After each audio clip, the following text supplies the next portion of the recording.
Okay, well let's go to let's get to oh gosh, Anzaldúa. Let's go there. Wow. Ooh, just beautiful.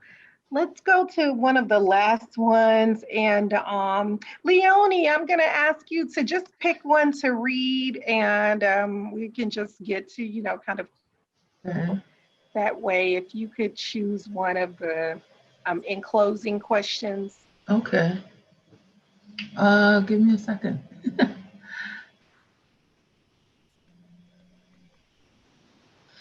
Okay, number 7.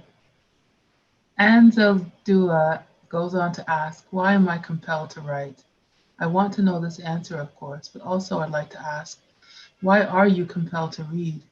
What brings you to this circle each week? What makes this beautiful ritual worth keeping for you? Sorry, you all. Yeah, I I'm went happy. out. No, Okay. that's great. I'd love to answer that question. Um, I'm compelled to read because for me, it's a way. I almost see my life as a counter narrative to what is being held as expectations of me as a person who's in a Black body, a big body, a female body. And so reading helps to, it's how I learn, because I read things and then I kind of argue with text, and that's what expands my understanding of not only the text, but primarily of myself. I mean, I want to always be changed by the things that I'm reading. And so that's what compels me, is because through reading, as I mentioned in the previous question, it's how I have learned to move beyond the stereotypical understanding of who it is that I am, meant to be, um, as a person of color, as a Black person. And um, and so I come to the circle because for the same reason why I wanted to join, is that when I read text, I'm interested in looking at gaining perspectives and understanding the text, like in a very useful way. And so I find that our conversations allow for, it deepens my understanding of what's available, of what the gift of the text is. So that's why I'm here. Complete. Ooh, Leonie said the gift of text. Wow. I agree with Leonie. I would put a different spin on why I keep coming to this group. It's like this prism that each one I thought of you said us. prison. I thought you said prison. Uh, I thought you said prison. no, a prism. It's a lens. Just It's joking. like this multifaceted lens.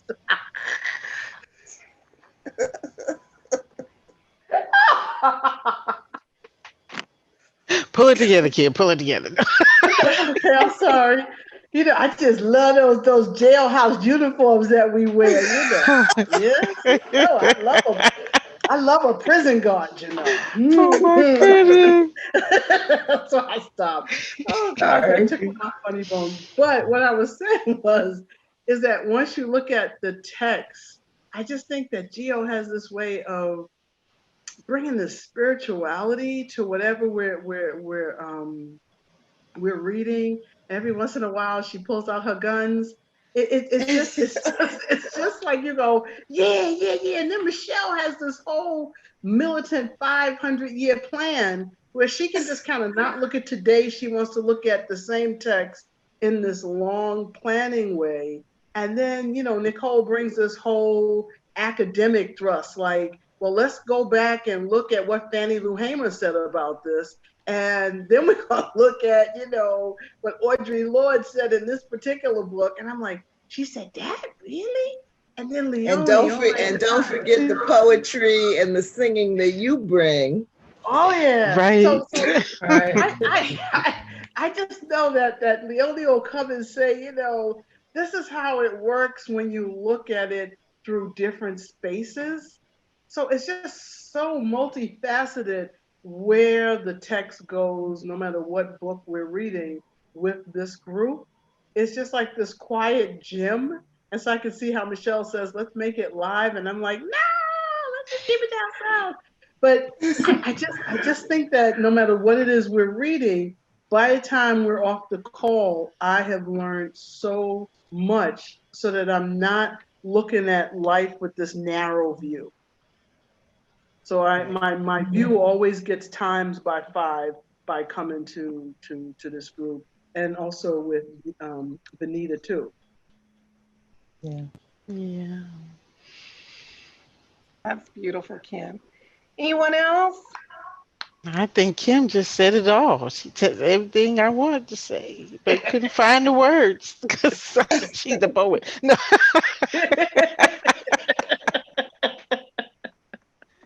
But Oh, I love man. how you're so sweet, and then every once in a while you say, "Well, that's when I bring out the guns." Yeah. Yeah, because I speak softly and carry a 9. No. No, that's right, Gio. That's funny. Oh my Or goodness. not. Yes, that's it. You'll Yeah. you'll need the, who's gonna be your Ken? Because we have Karen and Ken Oh, right up yeah. there. And where were they? Oh, they were in St. Louis. Yeah. That's right. The guns Oh on the my lawn. goodness. That was so embarrassing. But I always try when things happen, I always try to, well, but let me try to put myself in their place. Like the gate is a private street. It's your property. What would you do? But everything is a result of fear, isn't it? And if you can Hmm. calm your fear and Hmm. look at things rationally, the results can be so much different, right? Then the president couldn't use you as his daily tweet. Look at these poor white people defending their property from these peaceful protesters. Oh, those cameras, they're so dangerous. Right. Yeah. But yeah, it's about empathy. Yeah, empathy. I understand there's a bunch of scared, privileged people trying to figure out what's going on and whether their Yeah. lives will remain the same. Hmm. Hmm. I will add to you all. Some of well, there. So a love for reading also brings me to this circle weekly, and it's really sacred for me. Like I'm modeling to my children, my especially my daughters, who the son is big boy grown. For the girls, I want them to know that you need to find what brings you joy. Commit to it, be involved, and so on and so forth. And sometimes what brings us joy is, like the last thing people think of, but it's like being connected through reading. And that's really what we are quirky enough and lovely enough and wise enough to be connected in this way. But I'm also hoping that when I become an ancestor and I float on to my next adventure, I'm hoping that some young Black woman or a young woman, period, is going to discover she'll be in her PhD program or whatever they're going to have at that time, 50, 80, 100 years, 100 years from now. But she'll be in a program and she'll want to do some type of archival research. She'll discover these videos and then we'll be written in text and then, and we can do the mothering that way. So as well. So I think and I hope and I feel strongly that somebody's going to get to know us and discover us, through the archival research. Mm-hmm. And Nice. that brings me here all the time. Yeah. What? I don't know. I guess I could go on with this question for a long time, but I won't.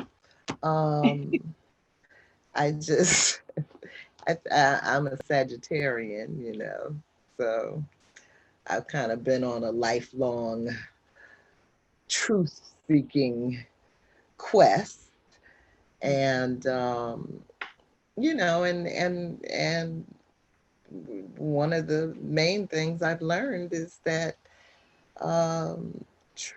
truth is very slippery. It's, you know, no one person has access to it all, and that, you know, I really believe that we get closer to the truth the more perspectives we bring to bear on any particular question. Um, you know, as my mother would say, no man is an island, no man stands alone. Um, you know, so I think it's important that we allow ourselves to hear how other people see, you know, anything, because we're limited. We're all limited, you know. So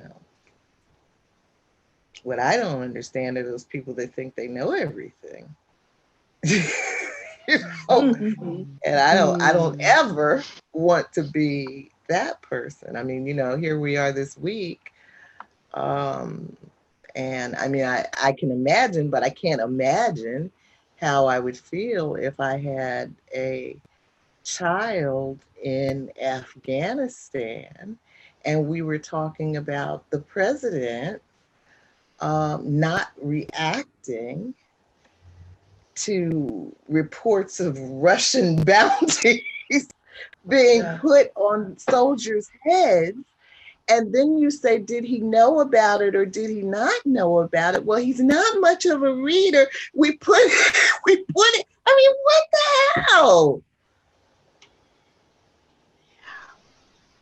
You know, reading is fundamental. And why we haven't gotten that through in this country, the fact that we have allowed education to be so, it sickens me. It sickens me. So reading is important, you know, when you're in school and when you're not. Amen. Oh, amen. I know that's right, Gio. Michelle, just woo. Executive for Carmen. Yes. Thank you, Michelle. Wow.